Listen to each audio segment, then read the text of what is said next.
Right, we are indeed now live. Hi there, Paolo again, Adventures to Order.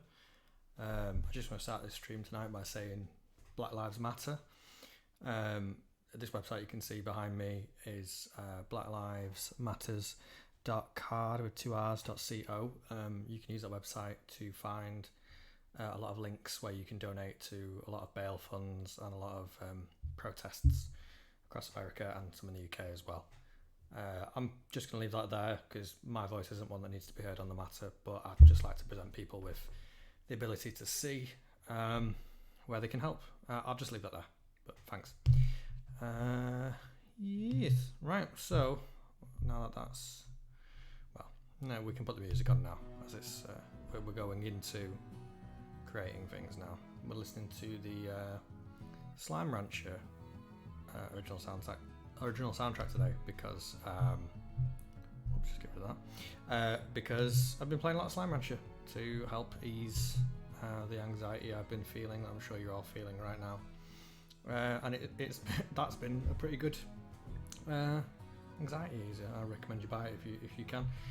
Not that we're sponsored by Slime Rancher or anything like that. But if you're watching Slime Rancher and you want to sponsor us, that's absolutely fine as well. I just think it's really nice and relaxing music. So, I don't know if anybody's in the chat at the moment.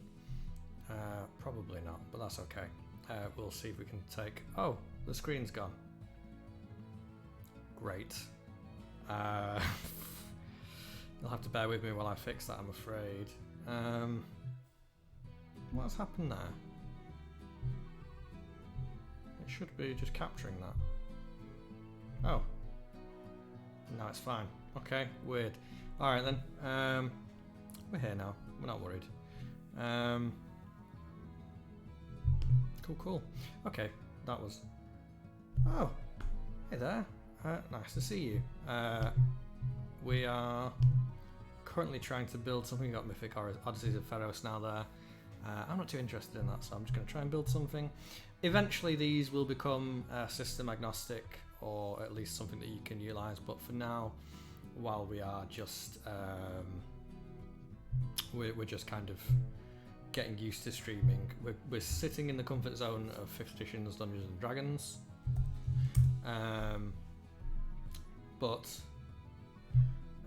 we had some suggestions on Facebook. I think one of them was a town where the inner circle are secretly vampires, a town, a yoga retreat run by furbolgs, which was interesting, and then that person also suggested a farm for dragons, and I like the farm idea. I don't know Jerseisen.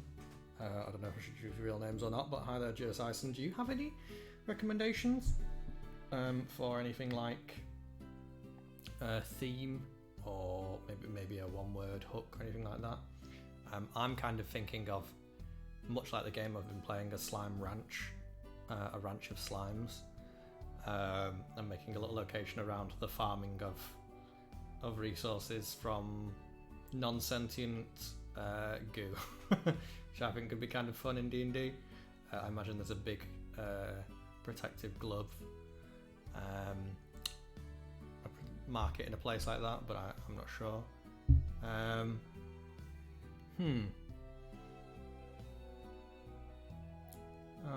going to put that down as an idea for now, so start typing.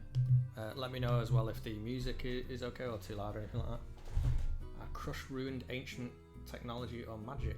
Crashed or ruined / ancient technology or magic. That's a cool prompt. I like that. Okay. Could do something like that. So I'll write these down. We've got that underline going, as every time when we start a stream. I should dash these. Slime farm, crashed technology. I like that. Why are you not doing the thing that you're supposed to do?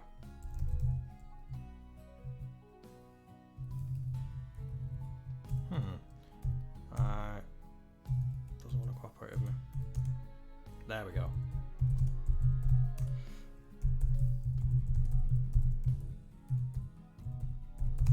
crash technology is good. Like the inhabitants don't fully understand it, but it's helping them prosper. Ooh, that's got very Star Trek vibes. I like that. I like that a lot. Ooh, that is tickling my brain. It might be better than the slime farm idea that I'm very keen on. But yeah, we can. I think that's a better idea than my slime farm. I will do a slime farm at some point. But okay, so let's say Now, there's not a lot of opportunities in D&D to make things sci-fi. Well, there are rather, but it's not always completely clear how to incorporate it. And I think one of the best ways to incorporate sci-fi into D&D is use. I mean, you can do it so many ways.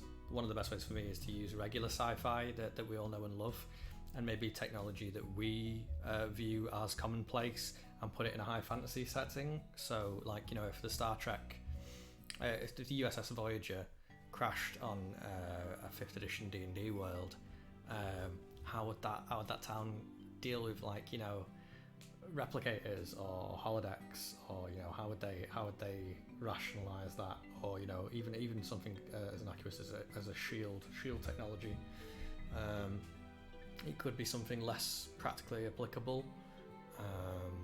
So if it's a crash ship and it has some kind of technology to it, like maybe, okay, so let's invert this a little bit.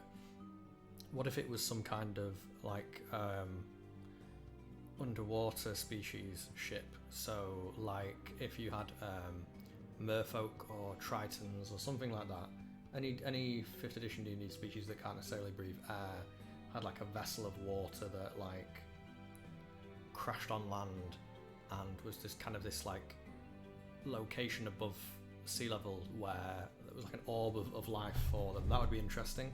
Let's write some of these down as ideas. Okay, so we've got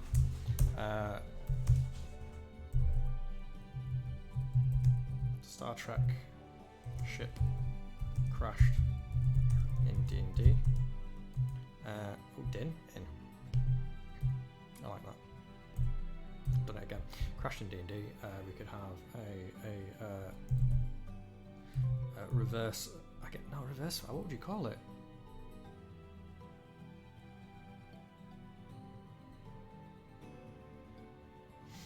Either way, the red shirts are getting killed by giant rats.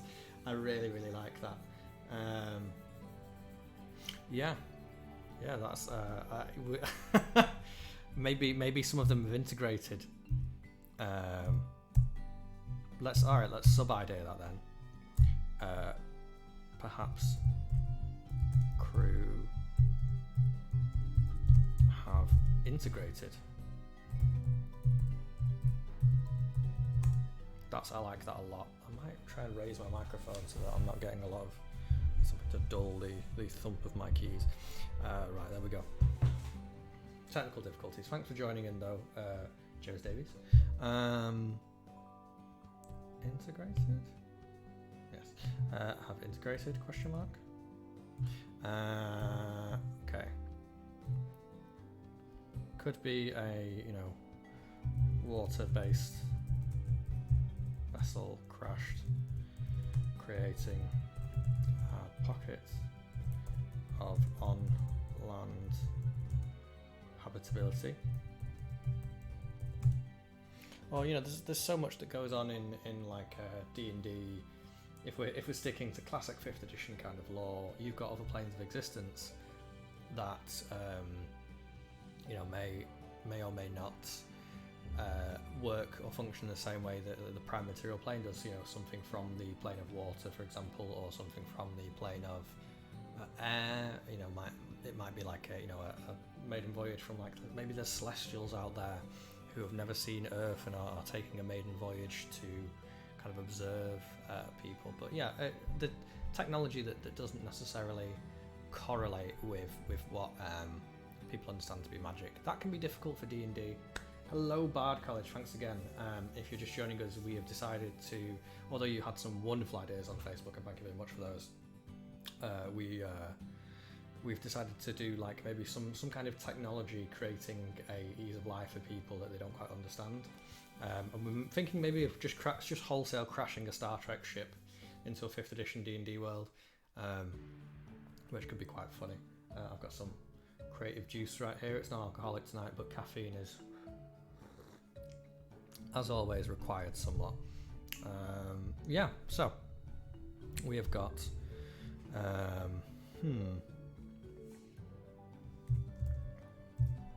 I do like the nautical one, but I've done a lot of nautical stuff lately, and I need to kind of maybe ease off the under the sea theme that I keep going for.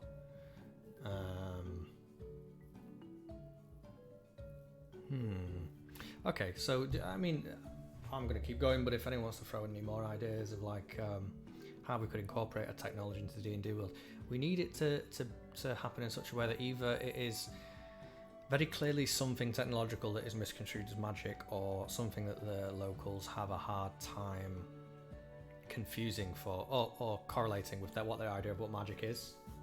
It could be buried and excavated. I do kind of like that as well. Okay, so I think our task here, spaceships in D&D are a little complex sometimes. You don't have to be. We can make them simple, and that's what we're going to try and do today. Vaguely Breath of the Wild. Yeah, no, I dig that, Geosyson. I think... Okay then, so we need to correlate what this... So let's say it's a spaceship underground. It's been crashing, it's been there for a while. What effect could it have been having on the populace?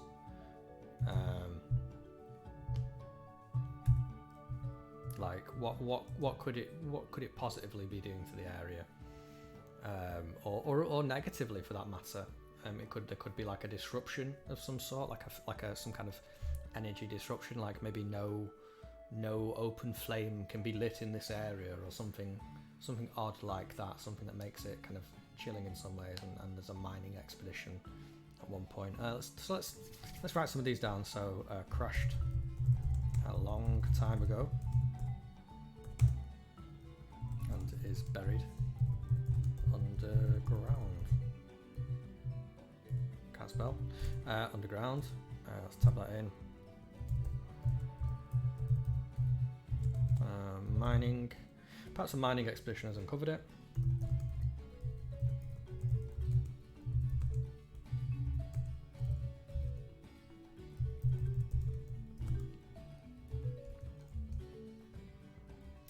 Bard College, I've not seen The Colour of Space, but I think I get what you're getting at, because I have seen the trailer for it.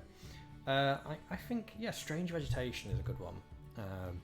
But having said that, if it's been buried for as long as... Wow, you're really hitting hard with them today. I'm enjoying it. Thank you for the help. Rather than it necessarily being mood swings, because I think mood swings is a... once again, if it's been there for a long time and people are settling around it, we need reasons, logical reasons for them to be there. So positive, yeah. I think plant life is a good one. So let's maybe start this.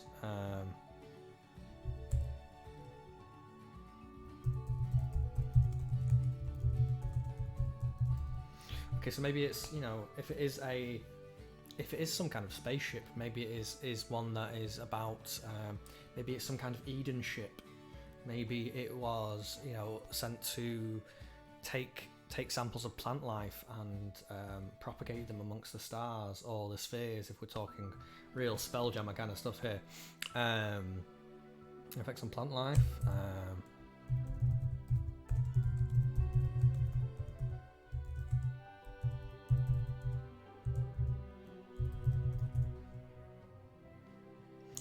It is Bard College.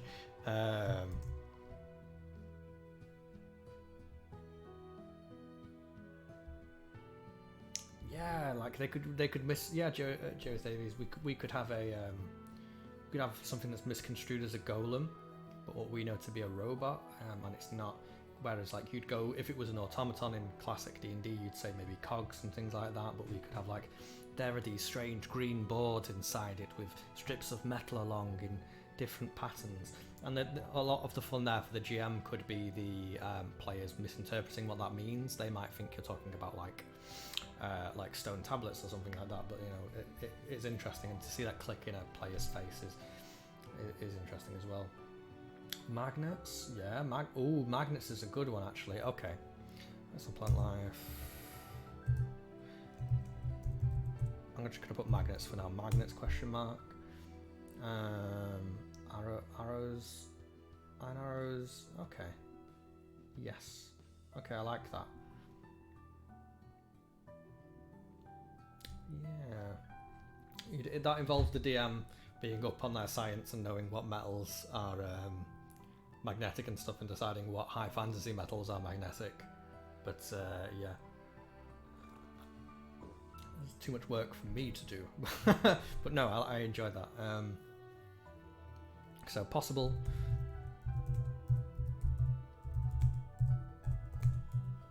Possible escape robot.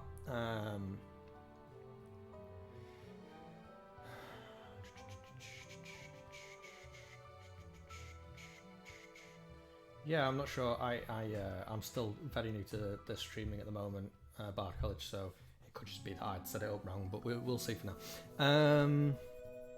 Possible escape robot. I think like the plant life effect. I think like there are maybe giant trees and beetroots grow to the size of your head in this area, this locale. But okay. So if we have to.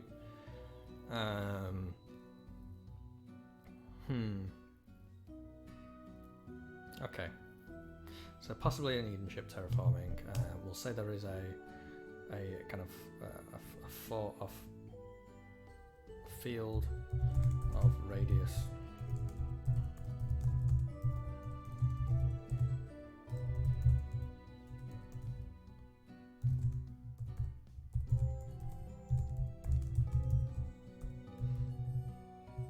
That's a fast rate.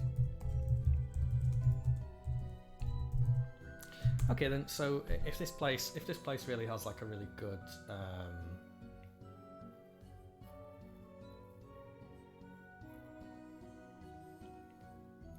yeah, okay, there's a lot of like dominoes falling in my head right now.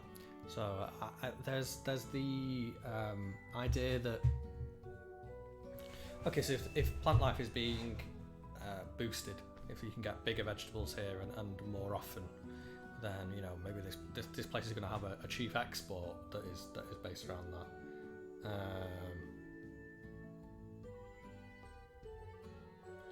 Changeling species who piloted it. True. It's interesting.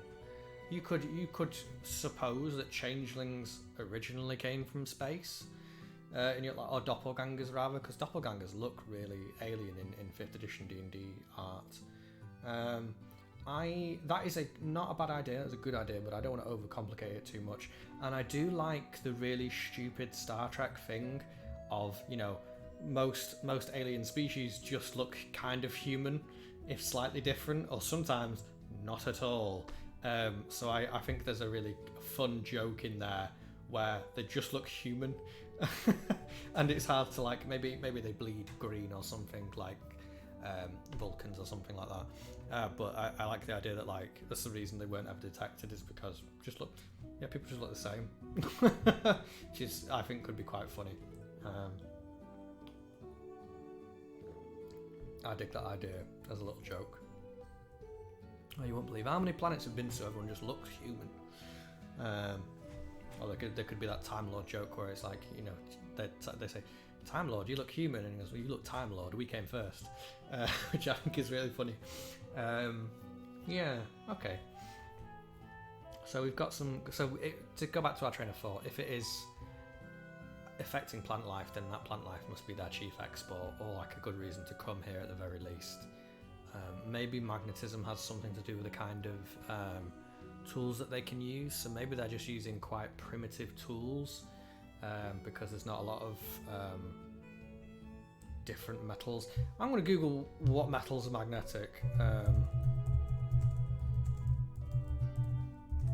because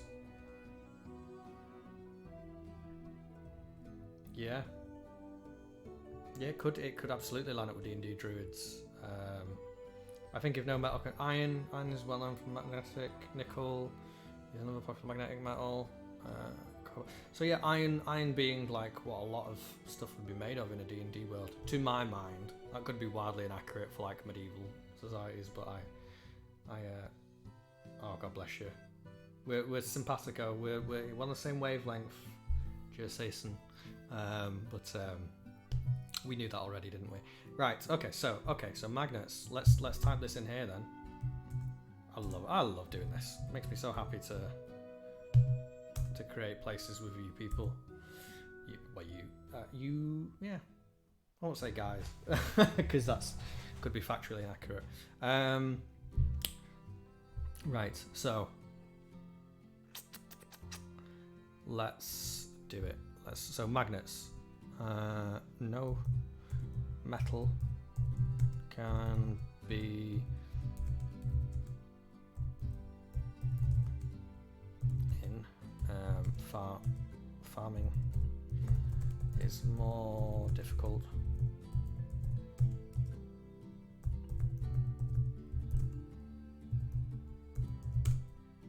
Cool. So they're a modern society, but they have to use primitive tools because they just can't get anything with metal going here.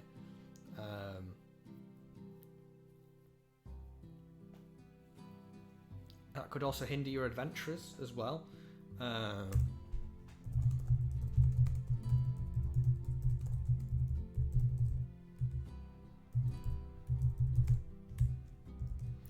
Any non-magical metal.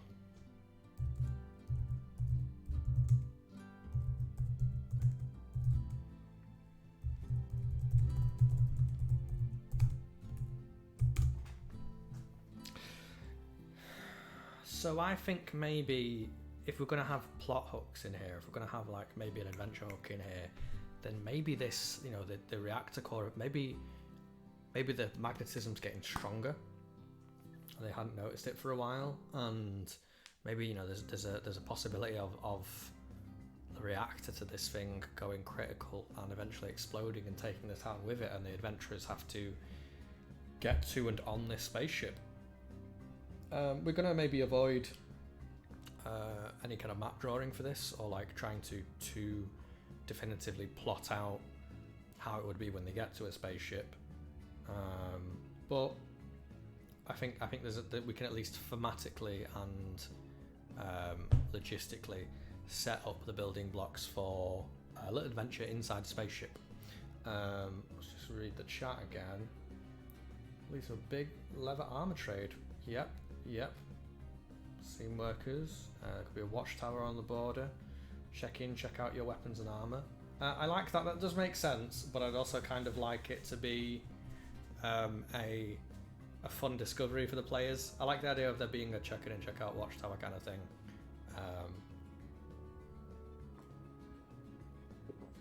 Yeah, I think maybe you cross the border, so maybe it's not impossible to carry your weapons and armor, but it is really hard and would require a really high strength check. So maybe like one of the initial kind of like plugs to getting into town is you walk to the town and you see a load of stuff on the floor. You walk over to it and it's just a load of swords and armor, and then you realise that there's something pulling you down, and there is totally that place where you can take them, but maybe it's not initially realised. I dig that.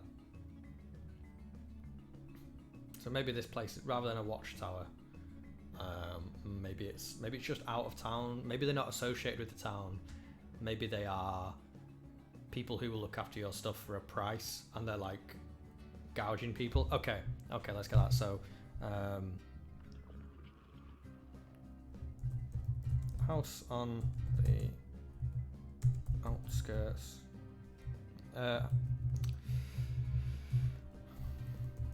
Building just beyond the outskirts.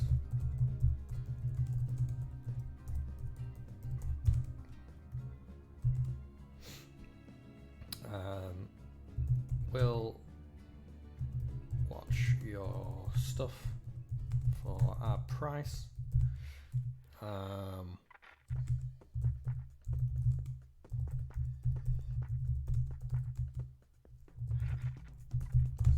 Gouging troubles on the costs, so they're not associated with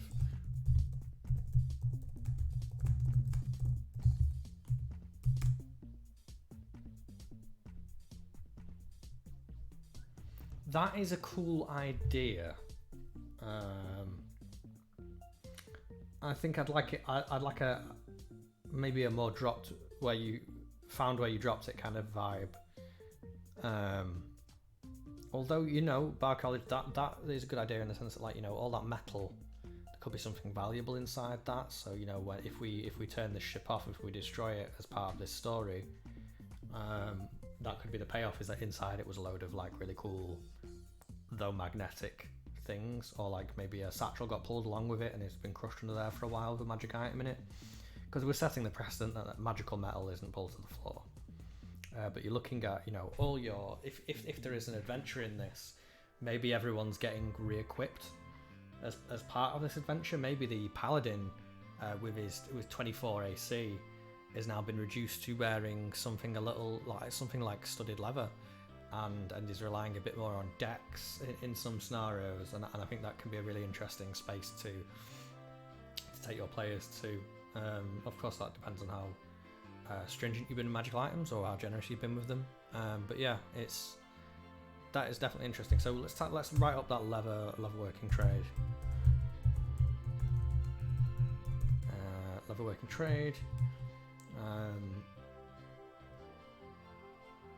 Maybe possibly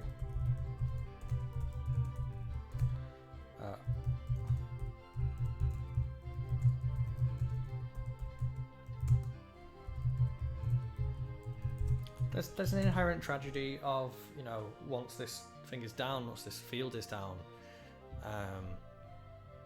you're kind of almost ruining the way of life here a little bit. But having said that, it's not a bad place to get on with in the first place. They'll just lose their giant vegetables and stuff.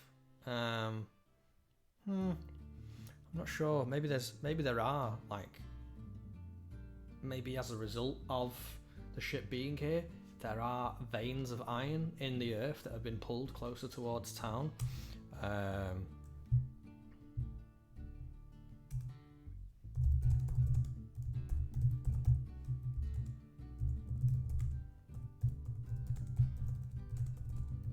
know that's not how veins of metal work, but it's a cool premise for a wibbly wobbly kind of world.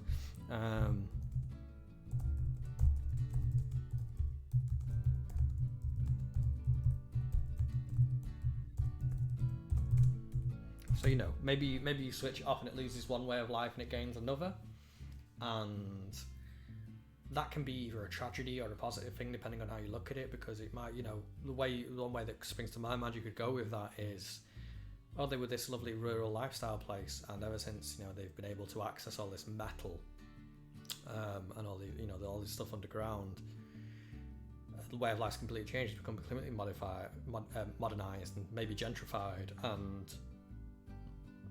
maybe people who aren't in the same way of life have moved in, or maybe you've changed it completely.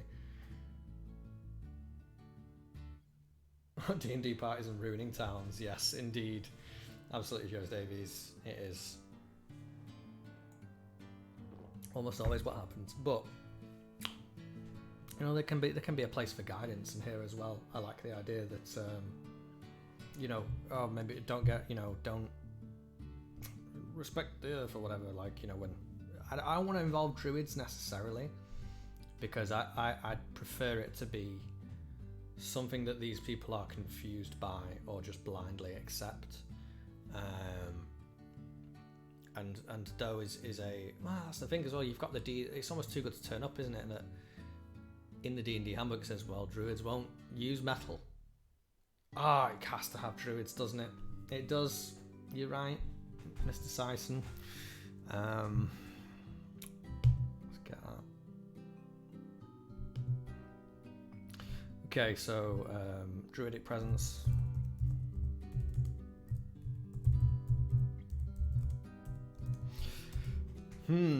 Too good to turn down.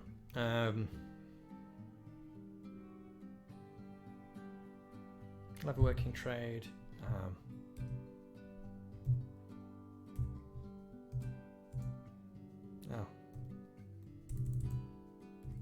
Oh.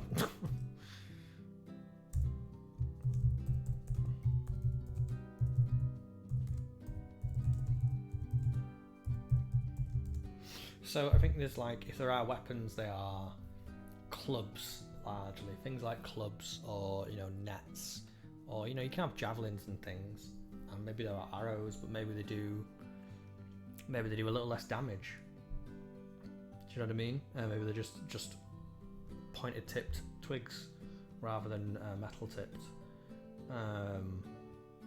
There's a lot to be done there. I don't want to overcomplicate it too much for now.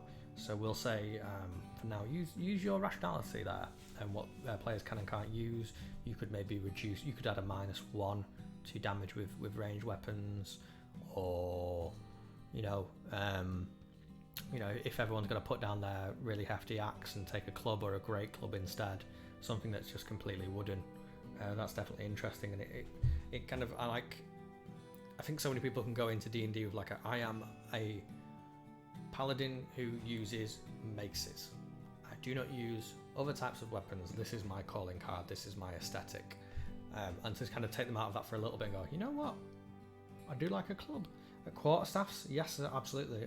Quarterstaffs are a good wooden. Let's put this down under then.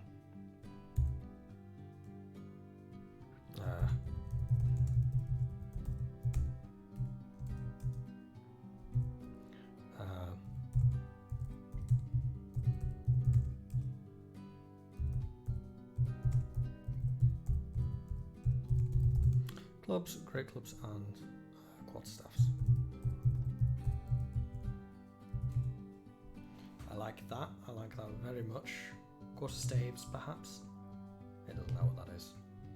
Quarterstaffs. I think we've got a lot to go on here, and I've put it all before the ideas section. Okay, cool. So we've definitely got. Oh, this is tasty.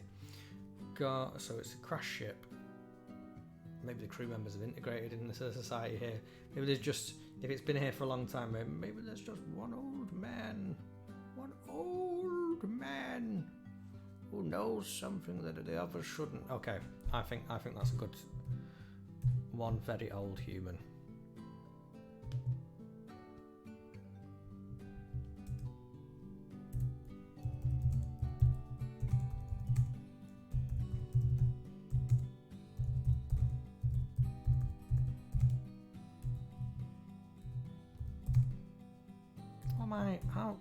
How does this happen? Survival.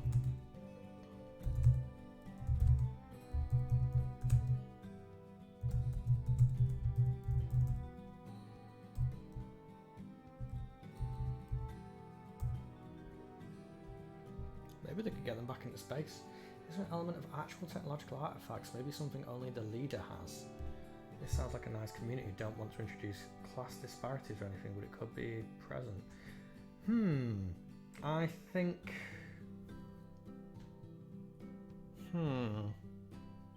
The only problem is that I can't think of what that would be.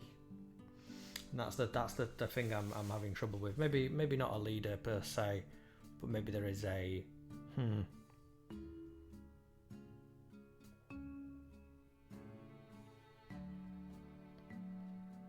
Maybe there's a special metal then. Maybe pieces of what the ship is made out of are being dug up. But then how do you get there without metal tools?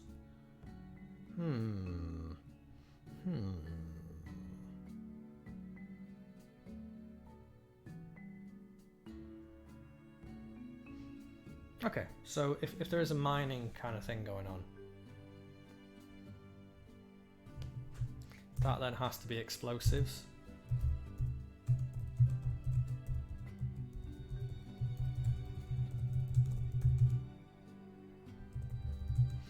And then did the explosives set off some kind of change in the ship?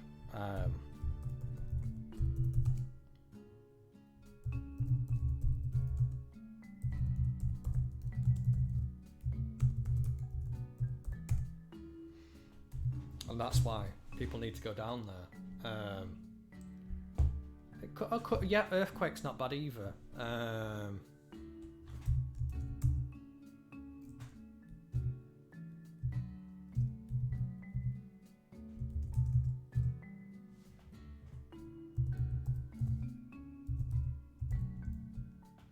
Could be an earthquake.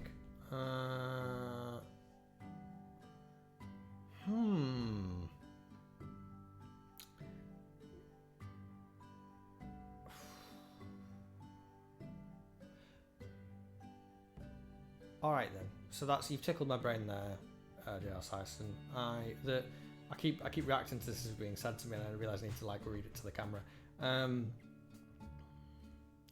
I think maybe there is some kind of, there could be like a healing. They could have medicine that is far superior.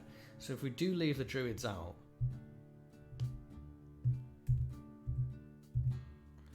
and we give this one old human who has lived longer than any other human has, who's here, not a leader, but somebody who's not been able to get their shit back.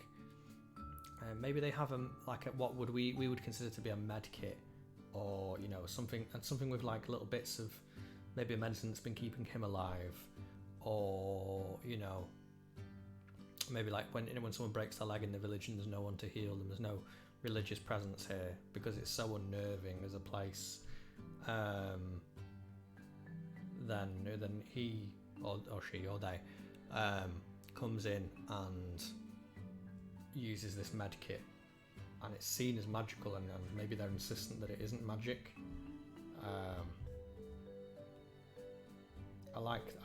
Yeah. Okay. I think we've hit something there. So let's, okay. So there's no magical presence.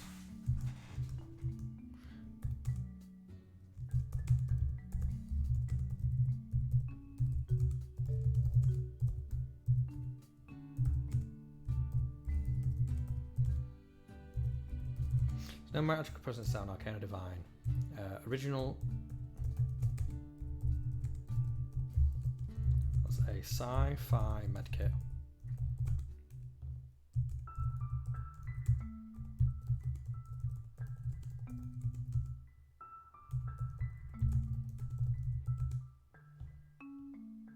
I put him. I've already gendered this person. Do you know why? Because I'm thinking of not Harry Kim, the other one. Tom Paris. Like that, keeping them alive, and that they use to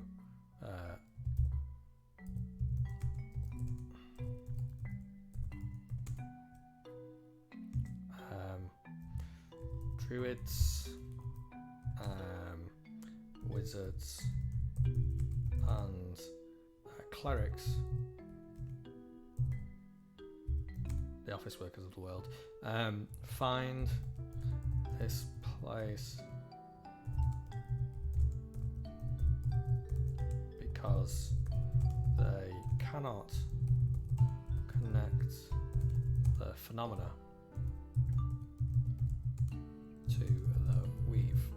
The weave, if you're unfamiliar, is where magic comes from in at least in 5th edition D&D's canon, as it were. So we see what we've done here is we set up ideas and then we've rationalised them with ourselves and with our lovely audience. But if we need a specific story beat, then we have to kind of maybe tweak our ideas and our theme to fit with it. And if we want a specific theme, then we have to tweak our story beats as well to become more in shape with that. And that's kind of what we're doing here, and that's the mentality of world building in a lot of ways, because everything begets itself, or begets other things rather. So we wanted this piece of, it was integral that we have this piece of technology that kind of makes this place stand out as a bit more sci-fi. And a medical kit might be a mundane example, but depending on how you describe it as a GM, and we didn't need it straight away, so we've created a need for this to be here. So we had to do away with our druids, because even though that pun or that little joke of them not using metal in any ways and this being a non-metal place, it didn't fit, because we wanted this kind of redundancy from magic. And if we've got healers running about and things like that, as you kind of do in New World, there's no logic to this person bringing out this medkit. So I think this person was the first person to settle here, this crew member, and people have just sprung up around them as they've realised the plant life is growing, and maybe that's much to their consternation. They don't know what to do. They want to get back to the ship. They want to get their ship in the air, but they can't do it because it's buried. So they've just been here perpetuating themselves until an opportunity's come along, and now it has. That I really dig as a core concept. So we need to just kind of write that in, so mainly so I don't forget it.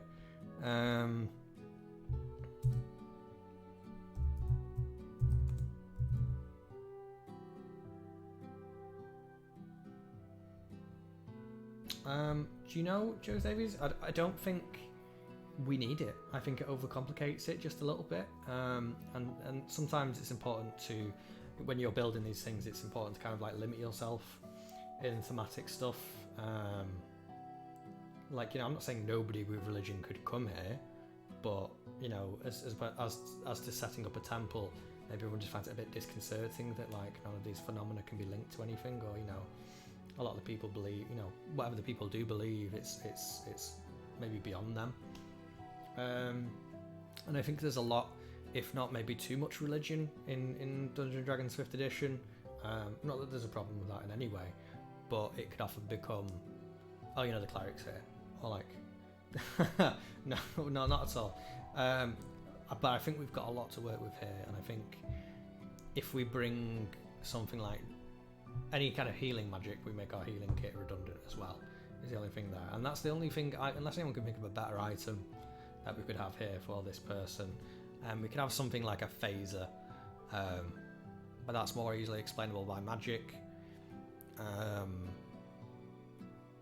Medicine often gets overlooked in D&D worlds, generally speaking, so it could just be a level of medicine yet unmade in this universe. Like, you know, medicine doesn't often get a look in when you can just put your hands on someone and their legs unbroken, but it must exist in some sphere in the D&D world, right?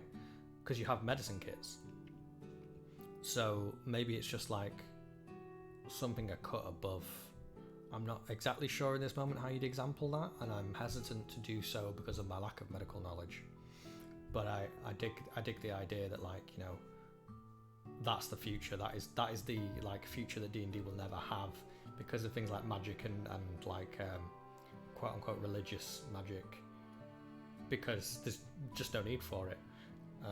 And that's kind of an interesting premise to play on in my mind. You could have a phaser, like I said, but then it's just like, no, is that just a laser beam? You have swords made of sunlight in D&D, so the lightsaber is slightly redundant. You know, like any kind of laser beam could just be a spell in some regards. But I don't know, how do we make it more sci-fi? Is an interesting one. When you've got magic, how do you make something more sci-fi when you've got magic? Because a lot of science can be derived from magic. Yeah, I don't know. I think that's more of a side effect.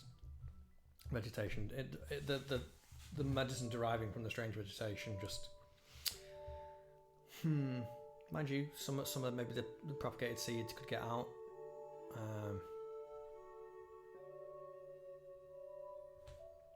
All right, then let's bring it back to them plants.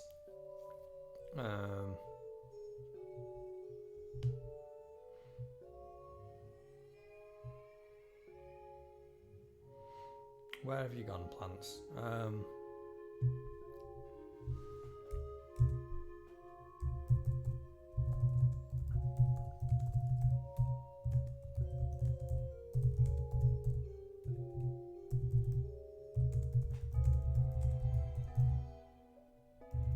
I think I do like there being alien plants here that can't grow anywhere else on the planet because of this field.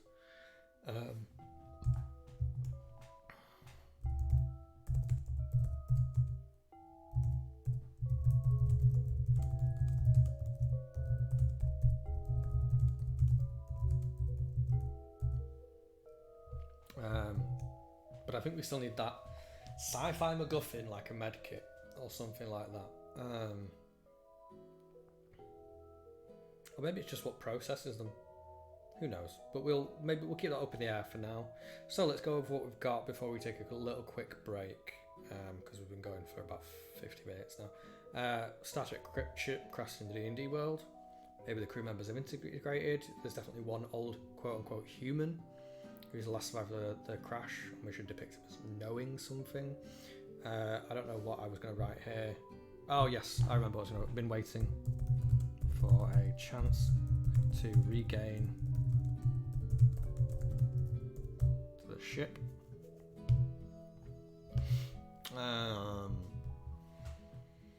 Crashed a long time ago and it's buried underground. Maybe there's a mining expedition that's uncovered it. I think I'm leaning more towards explosives than an earthquake. Because earthquake would then mean, you know, why wouldn't he have run straight into the ship? And if you have the explosives, you know, maybe this person was actively encouraging people to mine and use explosives and trying to find a way to get under here, rather than it just being luck. And you can then it lends itself a little bit better to storytelling, because you can have the locals say, oh, you know, Old Man Carruthers was really pushing to get mining going, and they always seemed really angry about not being able to use tools to mine, and what with the advent of explosives we can get in there now. So if it's just an earthquake, there's nothing pointing you to necessarily Old Man Carruthers, as it were, but or Old Person Carruthers, but you there's another arrow in your quiver of pointing the players somewhere if you link it to him somehow. Them. Keep doing it. Keep gendering this person that we've not created yet.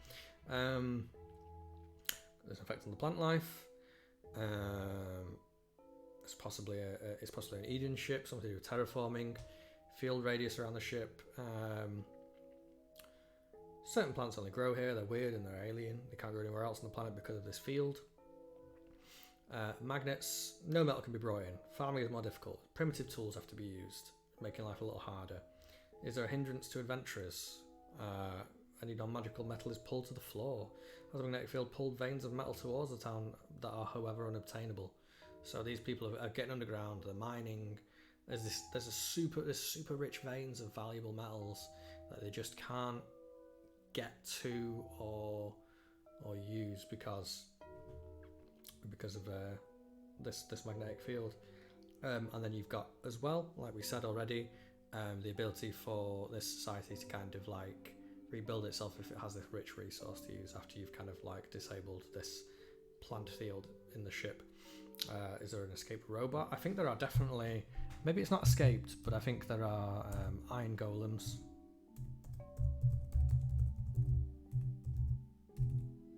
that have been maintaining the ship.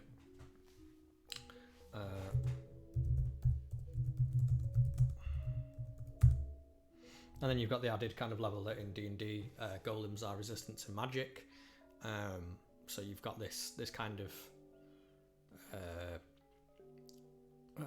what we're doing doesn't affect them, oh no, but it can be more alien than it is, depending on the way you describe it, more alien than it is high fantasy. There's a building just on the outskirts that will watch your stuff for you for a price, and they gouge you on it. They're not associated with the town, so maybe you're taking a risk by leaving your stuff there if it's particularly valuable.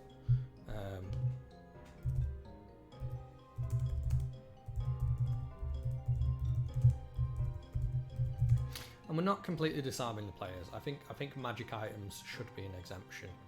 So if this is like a mid-level kind of thing, you know, not everyone can have magic armor. So that, you know, some people are going to have to swap stuff out. But it's not about removing that special feeling from the players. They still get to have their cool thing. It's just a lot of the things that maybe they take for granted aren't as good, and that can be interesting. There's leatherworking trade. You can pay to swap out your gear. Wooden weapons, maybe a -1 to arrows. Clubs, great clubs and quarterstaffs because they're made of wood. Possibly some loot's only attainable when the ship is deactivated, so there might be like pockets of metal. That's yeah. There's no magical presence in the town. Arcane Divine, original crew member, has sci-fi medkit that's been keeping them alive, that are used to heal townsfolk. Druids, wizards, and clerics find this place unsettling because they cannot connect the phenomena to the weave. I think that's really good for now, and I think that's a good place to take our break. Thank you very much to the audience. I'm going to use the facility. I encourage you to do so and get yourself another refreshment. But for now, if I can flick this back on, I'll see you all in about 5 minutes.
Oh, we are back. I hope you've been enjoying the chill beats of Slime Rancher's original soundtrack.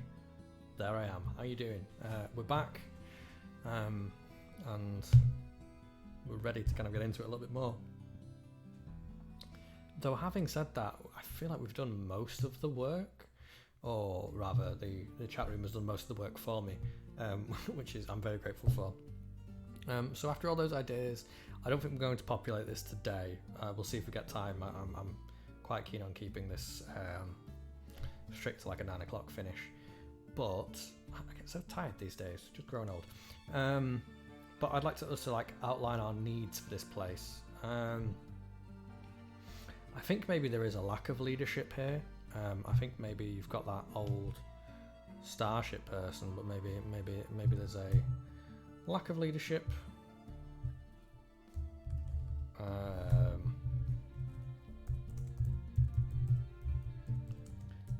Run like a co-op.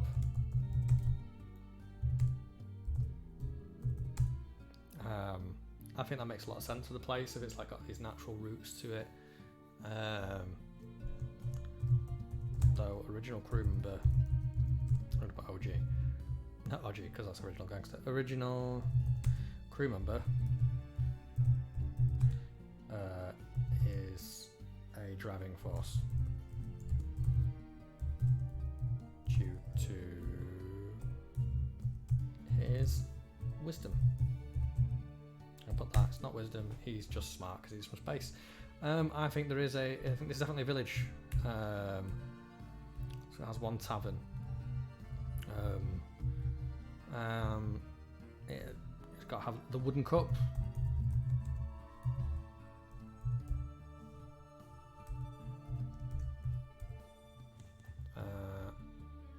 Yep, we got the wooden cup.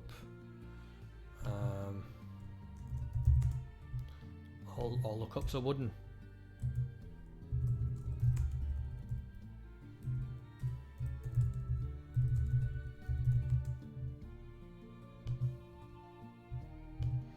All the cups are wooden. What effect would having no metal have in a tavern? You think about the structures here as well. What are they? You should have all wooden. You could have it like log cabin style, like Wild West.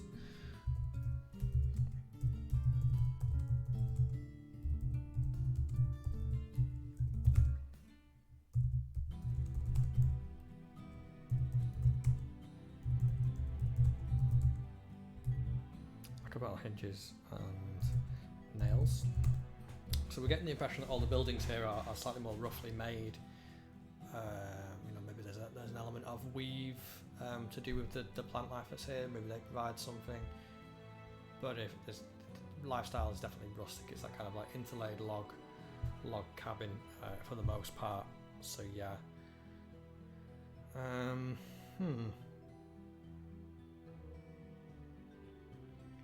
Yeah, interesting. I think there's definitely interesting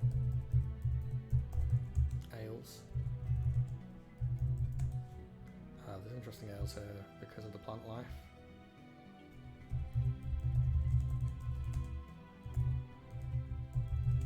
And all these will go away if you manage to kind of either destroy or get rid of this ship in some way.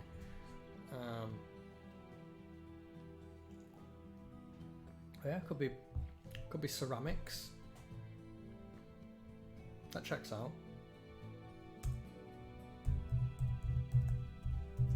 There's a little delay on the chat and when I've already written stuff, so apologies if it looks like I wrote over you mentioning ceramics there. Yeah, there's a level like ceramics to the town. Maybe there's like there's a lot of clay stuff possibly. But merchants, maybe there's some magical items in town, but I don't want it to be too magical.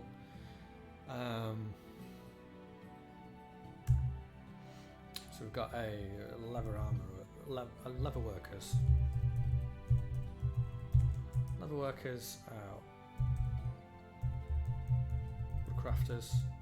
And I think it's important that we think of more stuff that can be made out of wood here, or plant or vegetation in that regard.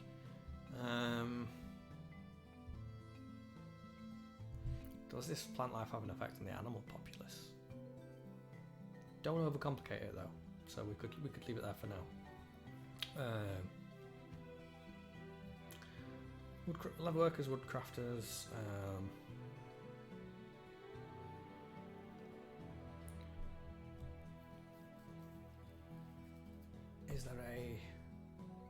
Is there a level of export here to the stuff that can survive outside of the town?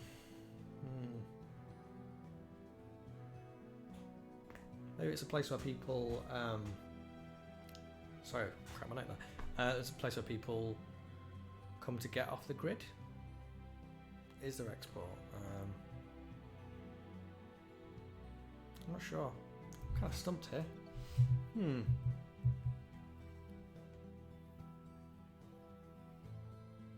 So we'll say that the plants they can't grow anywhere else, but they can be shipped out. So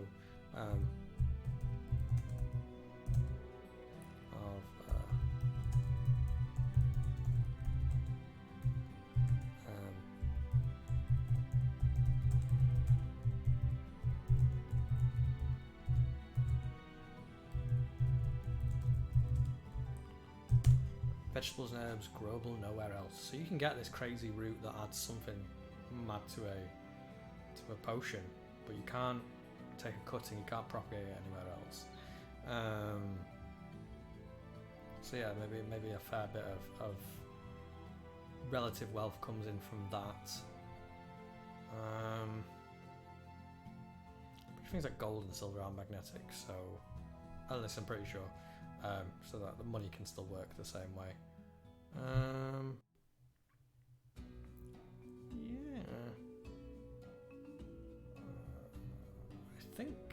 I mean,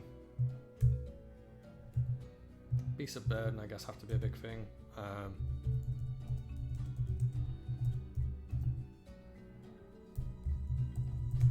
think they have to be, because otherwise, how are you getting by without tools? You need things to be able to pull stuff. There's a lot of simple pull-based carts rather than anything that just needs to be nailed. Very interesting. You get it to the edge of town. As long as you can get it to the edge of town, you're fine. So maybe farming will be difficult with no metal tools. So maybe they're more hunter-gatherers or foragers. I mean, possibly, but I don't know. I think like you were saying before, maybe that watchtower. Maybe there's a begrudging deal with that place outside of town where if they can get their stuff there, they'll help them load it up and rent them carts and things like that. I'm not sure that foragers. How big's this area are we talking about? Is just a village that this is, or is there a whole section of forest around the back of it? I think we also need. So let's.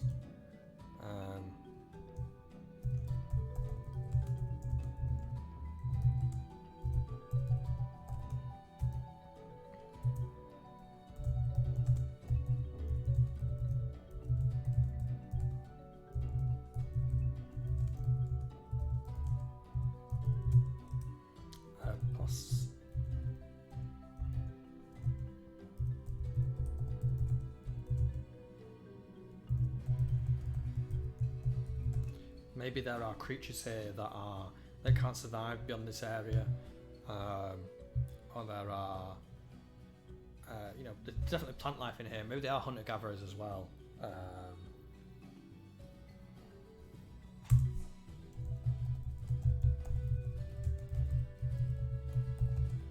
Maybe all these alien animals die if this field goes down, and that's a question for the players. Like, do we want to get this spaceship out of here, or don't we, because it would disrupt the natural life here too much? Maybe that MacGuffin that we talked about earlier, that medkit, maybe it has to be something better than a medkit. Maybe it is. I can't for the life of me, and this has to be like okay as well, because maybe I'll come back to this tomorrow and I'll know exactly what that MacGuffin is, but at least we know that we need a MacGuffin. It's okay to like not know for the moment, but that MacGuffin might be valuable to the players. So maybe this person, this original crew member, is offering the group something to traverse this ship, to get past the golems, robots, to make it so that this field gets turned off, so that they can get on the ship and get away. Or maybe this. All right, so maybe this field is drawing too much power from the ship, and to really leave, it has to be shut down, and that will kill all the wildlife and all these plants that can't grow without it. But it will get this person off this planet. They'll be able to go into space again, and that's all they've wanted this entire time. Maybe it's just eternal life. Do you know what I mean? Maybe this medkit is like you said before, Mr. Sison, Joe Sison. Maybe this medkit does maybe this does prolong your life, and maybe it does make you functionally immortal. And this person offers them that in exchange for getting them to the ship. It's a little dark, but I think I really like that. Player choice, like you can either shut the field down, or you can choose to leave it as it is. Maybe reinstate the golems. Maybe they get that option after they're done. Maybe they're able to set it up so that you can lock the ship down completely. These are all kind of really cool plot hooks that we can attach to this thing. I really dig. I really want a player choice in here. I want this kind of. Do you pull this out? Do you yank this thing that doesn't belong here out of the world, or do you allow it to continue? Because it's something unique and beautiful in and of itself. So maybe we need to go back to the drawing board of making it more alien, and making it clearer that this forest is maybe a bit more deadly, or it's interesting. I think we've come a cropper here somewhat, because we've reached a point where our ideas are many and overlapping. And overlapping ideas aren't bad, but too many ideas can kind of muddy the water in a sense of getting that clear narrative through. It's all good and well to say, oh, there's loads of cool features that interact, but if they're just all talking over one another, then it doesn't create a good parsable narrative for your players to interact with. And they may only interact with half of it or not, or it might give them the wrong impression completely, which can be okay, but you want to go in with a clear idea of what you want to do. So let's maybe think for a moment. I think I definitely like the. Yeah, maybe the drive isn't that any of this stuff on the surface is bad. It might be slightly dangerous, might not be nasty. It has to be described alien enough that it doesn't look like anything in the monster manual. Or maybe you take those descriptions right out of Star Wars or Star Trek or something people know is sci-fi fiction, just to kind of make it feel could the plants have metal elements to them? It does tie it together a little bit. I think it's still maybe overcomplicating it just a little bit. I think maybe then as I was saying, this isn't bad. It's just we have to find a way as GMs in this, and I will try to come up with, I think in the interim before we populate this place, and I think a lot of the population of this place will give us more, will clarify our storyline a little bit better, because we're stuck in our ideas at the moment. Is that you make it sound alien, and maybe it doesn't belong in D&D, and maybe to the point where some players who know sci-fi really well and came here for high fantasy are slightly, not remarkably, but slightly uncomfortable with the idea of sci-fi being in fantasy. Maybe that kind of that culture shock maybe resets the players' minds a little bit, but you kind of as a player decide whether or not this sci-fi stuff belongs in this D&D world as like a metaphor. And I'd like to think that most players would be like, hey, we'll lock down the ship, sorry buddy, you can't leave, but we can't let all these wild animals die and things like that. And this could like maybe spark an ideology conversation at the table, and it's whatever your tables can put with. But I think when we populate it, which will probably be our next stream. Putting personality into this place will more clearly define the exact elements of what's happening here, like whether or not these plants, like you say, have metal elements, or whether or not this forest is very dangerous or shouldn't be here, or I'm not sure what yet, but I think it's important to maybe step away from this now. I think this might be where we end our stream today, just because I think we've done a lot of really good work, and maybe just for my mind, but I'm struggling to kind of maybe equate our themes with our plot hooks.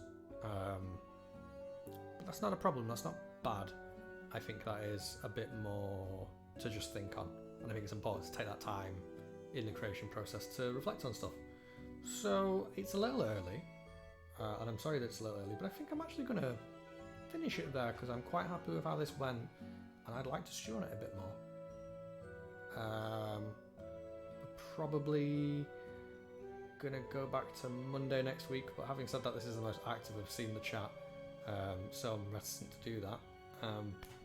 You can find us on Twitter at Adventure2Order, the number 2, and on Facebook at Adventures to Order. I'm not going to plug the website today because I'm yet to put any of the content on there, and I need to be strict with myself and not plug things that aren't there yet, and maybe that will make me work a lot harder to get it up. But you know, it's unprecedented times at the moment. So yes, thank you very much for watching, guys. I'm sorry it's been a little bit shorter than it usually is, but I'm really excited about the ideas we laid down there. Thank you very much to our chat room. And I'll say it once again, and I'll bring up the website.